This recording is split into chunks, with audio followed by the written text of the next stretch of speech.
Calvary శిలువ మన విశ్వాసం యొక్క జన్మస్థానం.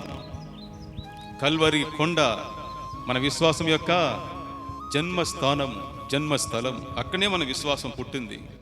మన రక్షణకు కేంద్రము కల్వరి శిలువలో యేసు ప్రభు చేసిన బలియాగము, ఆయన కాచిన రక్తము. అక్కడనే మన విశ్వాసం పుట్టింది.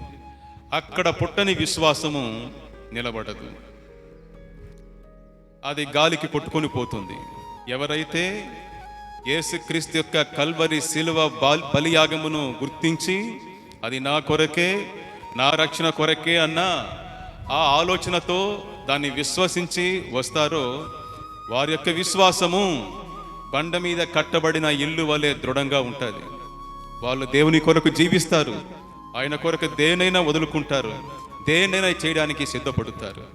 కల్వరి శిలువ దర్శనములో పుట్టిన విశ్వాసం, అక్కడ పుట్టని విశ్వాసము అది అల్ప విశ్వాసముగాను, వ్యర్థమైన విశ్వాసముగాను ఈ లోకము యొక్క గాలిలో, తుఫానులో కొట్టుకుని పోతుంది.